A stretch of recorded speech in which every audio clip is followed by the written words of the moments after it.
भारतीय प्रवासी आधार कार्ड के लिए कैसे आवेदन कर सकते हैं, चलिए बताते हैं। तो नमस्कार, स्वागत है आपका हमारे चैनल यूएई खबर पर।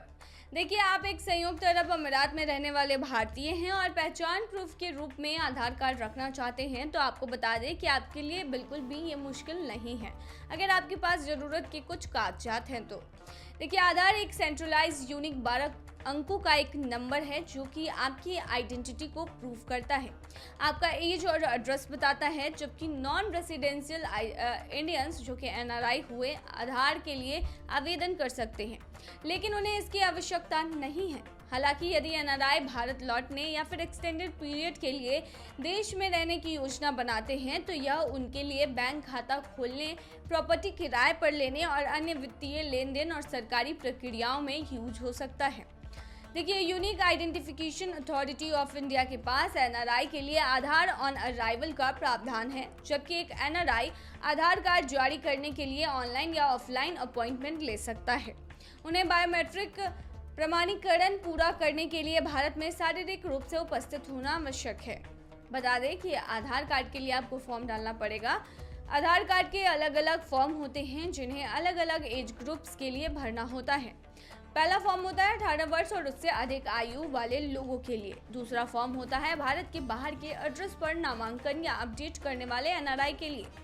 तीसरा होता है 5 से 18 वर्ष के कम उम्र के बच्चों निवासियों एनआरआई के लिए भारतीय एड्रेस का प्रमाण। चौथा होता है बिना भारतीय एड्रेस के प्रूफ के समान एज ग्रुप के एनआरआई बच्चों के लिए। स्टेप बाय स्टेप अगर इसके गाइडेंस की बात करेंगे तो बता दें, आपको पहले एक अपॉइंटमेंट बुक करना होगा। आप अपना आधार अपॉइंटमेंट ऑनलाइन या ऑफलाइन बुक कर सकते हैं। ऑनलाइन में UIDAI वेबसाइट पर जाएं, अपना लोकेशन चुनें, अपना भारत का मोबाइल नंबर दर्ज करें और अपॉइंटमेंट स्लॉट बुक करें। आप भारत पहुंचने से पहले भी अपॉइंटमेंट बुक कर सकते हैं। ऑफलाइन में आप आधार केंद्र पर जा सकते हैं और बायोमेट्रिक अपॉइंटमेंट ले सकते हैं। उसके बाद आपको सबमिट डॉक्यूमेंट करना होगा। इसके बाद जब आप UIDAI नामांकन केंद्र पर जाएंगे तो आपको सभी आवश्यक डॉक्यूमेंट्स व्यक्तिगत रूप से जमा करने होंगे। बायोमेट्रिक डाटा कलेक्शन की अगर बात करें तो आपको अपना बायोमेट्रिक डिटेल रिकॉर्ड करने के लिए UIDAI नामांकन केंद्र पर जाना होगा। आपसे कुछ बायोमेट्रिक डेटा लिया जाएगा। सभी 10 उंगलियों का स्कैन लिया जाएगा। दोनों आंखों की पुतलियों का स्कैन लिया जाएगा। एक तस्वीर आपसे ली जाएगी। आपका कार्ड 90 दिनों के भीतर भारत में आपका रजिस्टर्ड एड्रेस पर भेज दिया जाएगा। बता दें, एनआरआई आधार कार्ड के लिए आवश्यक डॉक्यूमेंट्स में एक वैलिड भारतीय पासपोर्ट पहचान और एड्रेस के लिए प्रमाण के रूप में होना चाहिए। वही वैलिड भारतीय एड्रेस के प्रमाण के अभाव में आप पैन, यूटिलिटी बिल जैसे अन्य UIDAI द्वारा अप्रूव्ड एड्रेस के प्रमाण दस्तावेजों में से कोई भी दे सकते हैं। किसी भी अन्य देश में आपके निवास की स्थिति के प्रमाण के लिए आपसे अन्य दस्तावेज भी मांगे जा सकते हैं, जैसे कि निवास के देश के आपके स्टैम्प्ड वीज़ा की फोटोकॉपी। 1 अक्टूबर 2023 को या उसके बाद जन्म लेने वाले लोगों के लिए जन्म प्रमाण पत्र भी मांगे जा सकते हैं। एनआरआई बच्चों के लिए एक वैलिड भारतीय पासपोर्ट की पहचान का प्रमाण पत्र और एड्रेस का प्रमाण स्वीकार किया जा सकता है। अगर यूएई में बदल रहे हैं नौकरियां तो ये 6 बातें ना भूलें भूलकर भी। क्या है वो 6 बातें, चलिए बताते हैं इस वीडियो में डिटेल में। देखिए, अगर आप यूएई में काम करते हैं और नौकरी बदल रहे हैं तो हम आपको कुछ चीज़ों के बारे में बताते हैं ताकि आप किसी तरह की मुसीबत में ना पड़े। सबसे पहले तो जब भी आप नौकरी पकड़े तो कॉन्ट्रैक्ट पर हस्ताक्षर करने से पहले पूरी तरह से पढ़ लें ताकि आपको पता चल सके कि ये लिमिटेड कॉन्ट्रैक्ट है या अनलिमिटेड कॉन्ट्रैक्ट। देखिए, लिमिटेड कॉन्ट्रैक्ट है तो आप नौकरी बदल सकते हैं, वहीं अगर ये अनलिमिटेड कॉन्ट्रैक्ट है तब आपको नौकरी बदलने में दिक्कत आ सकती है। खैर, नौकरी बदलते वक्त 6 बातें भूल कर भी ना करें। देखिए, अपने नियोक्ता से सबसे पहले NOC लेना ना भूलें। देखिए, 2 साल के लिमिटेड कॉन्ट्रैक्ट के पूरा होने के बाद नियोक्ता और कर्मचारी दोनों को कॉन्ट्रैक्ट की समाप्ति और नॉन रिन्यूअल पर सहमत होना होगा। दोनों पक्षों के सहमत होने के बाद आप अपने वर्तमान नियोक्ता से नो ऑब्जेक्शन सर्टिफिकेट सुरक्षित कर सकते हैं और इसे अपने नए नियोक्ता को जमा कर सकते हैं। देखिए, आपको इस बात का ख्याल रखना है कि अगर आपके वर्तमान नियोक्ता के साथ संघर्ष की स्थिति में आपका होने वाला नियोक्ता प्रतिबंध लगाए जाने पर उसे हटाने में में आपकी कोई भी मदद नहीं कर पाएगा। सीधे शब्दों में कहें तो मान लीजिए कि आप जॉब छोड़ रहे हैं, आपका जो वर्तमान नियोक्ता है उस केस में आप पे लड़ रहा है, आप पे बैन लगा रहा है, तो ऐसे में जो आपका भावी यानी कि फ्यूचर में होने वाला जो नियोक्ता है वो आपकी कोई भी हेल्प नहीं कर सकता है।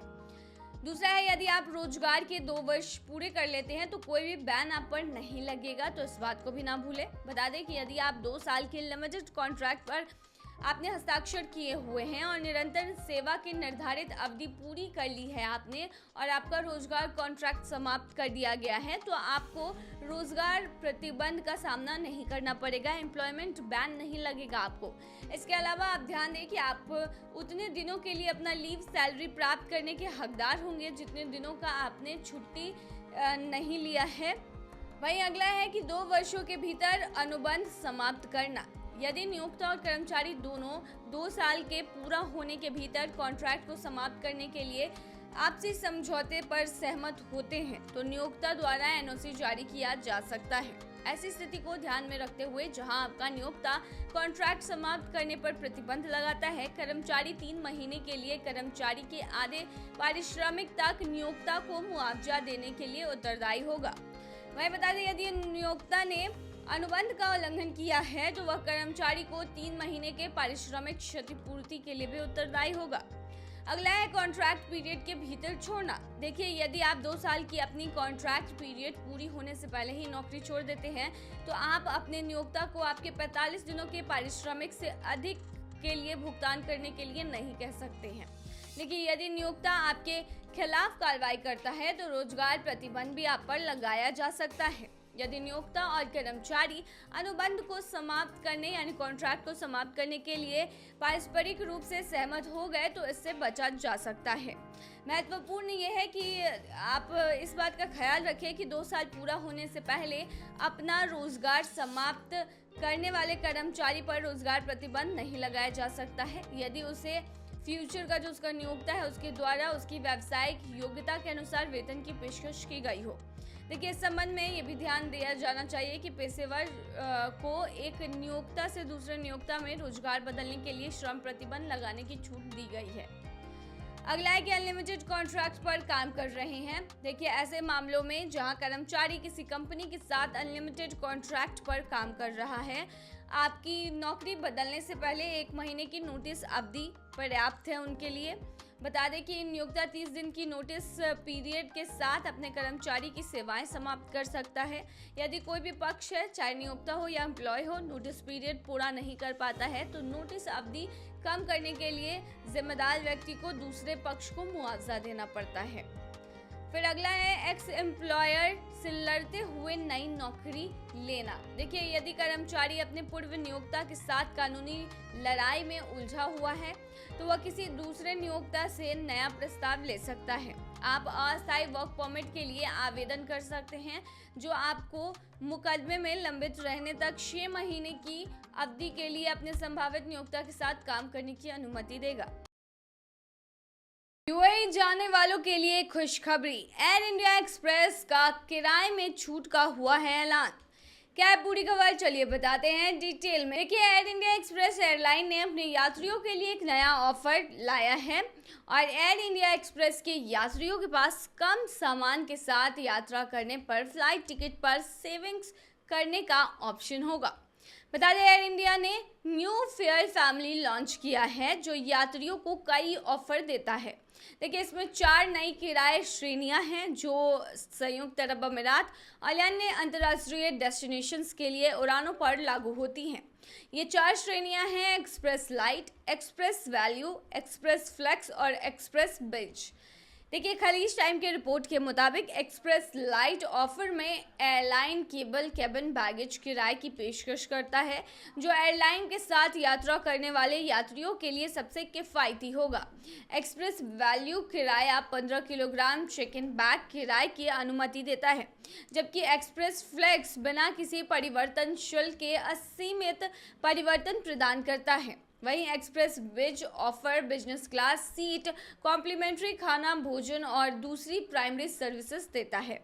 बता दें कि एयर इंडिया एक्सप्रेस एयरलाइन ने 20 फरवरी को यूएई के उन यात्रियों के लिए एक्सप्रेस लाइट ऑफर दिया था जो बिना चेक इन बैगेज के यात्रा करना चाहते हैं। एयरलाइन ने उन यात्रियों के लिए किराए में छूट की घोषणा की है जो बिना चेक इन बैगेज के यात्रा करना चाहते हैं। यानी अगर आपके पास सामान कम है तो आप इस छूट का फायदा उठा सकते हैं। एयरलाइन ने इसका नाम स्पेशल एक्सप्रेस लाइट फेयर भी दिया है। यूएई और भारत के बीच सफर करने वाले यात्री भी किराए में विशेष छूट का फायदा उठा सकते हैं। देखिए, एक्सप्रेस विज किराया सभी नए एयर इंडिया एक्सप्रेस बोइंग 737-8 विमानों में उपलब्ध है। एक्सप्रेस विज किराए की बुकिंग करते समय यात्री घरेलू उड़ानों के लिए 25 किलोग्राम और अंतर्राष्ट्रीय उड़ानों के लिए 40 किलोग्राम के बढ़े हुए सामान अलाउंस का भी आनंद ले सकते हैं। ये किराया प्राथमिकता चेक इन सामान और बोर्डिंग सेवाएं प्रदान करता है। बता दें, एयर इंडिया एक्सप्रेस पहले से ही भारत में 70 से अधिक मार्गों पर 20 सीटों के साथ उड़ानें संचालित करते आ रहा है। हाल ही में एक इंटरव्यू में एयर इंडिया एक्सप्रेस के प्रबंध निदेशक आलोक सिंह ने कहा था कि संयुक्त अरब अमीरात सहित खाड़ी क्षेत्र में यात्रियों की बेहतर कनेक्टिविटी प्रदान करना उसकी प्रायोरिटी है। तो ये ऑफर जो हैं आपको मिल रहे हैं। अगर आपका सामान कम है तो आपको काफ़ी बेनिफिट होने वाला है। भाई, आपको बता दें कि अगर आप यूएई जा रहे हैं तो आपको कुछ नियमों के बारे में पता होना चाहिए। विशेषकर आपको ये पता होना चाहिए कि आप जब भी यूएई या फिर कहीं भी ट्रैवलिंग कर रहे हो फ्लाइट से, तो आपको ऐसी चीज़ों को नहीं ले जाना है जो फ्लाइट में प्रतिबंधित होती हैं। आमतौर पर बहुत सारी ऐसी खबरें आ रही हैं कि लोग सिगरेट लेकर घुस जा रहे हैं अंदर। ऐसा बिल्कुल नहीं करना है। अगर आप सिगरेट लेकर अंदर जाते हैं और सिगरेट जलाते हैं, पकड़े जाते हैं, तो फिर आपको उतरते के साथ सीधे जेल भेज दिया जाएगा। इसके अलावा जो चीज़ें प्रतिबंधित है वो चीज़ें ना लेकर जाएं। गोल्ड का स्मगलिंग करते हुए अगर कोई पाया जाता है तो उस पर कड़ी कार्रवाई होती है। फ्लाइट के अंदर अपना बिहेवियर काफ़ी अच्छा रखना चाहिए। बेवजह बहस नहीं करनी चाहिए, ना ही क्रू मेंबर्स को उनके साथ रूड बिहेवियर रखना चाहिए। ये तमाम चीज़ें हैं जो आपको करनी चाहिए, नहीं तो एयरलाइन आप पर बैन भी लगा सकती है अगर आप ऐसी वैसी हरकतें करते हुए पाए जाते हैं तो ये थी तमाम जानकारी। बने रही ऐसी खबरों के लिए यूएई खबर पर।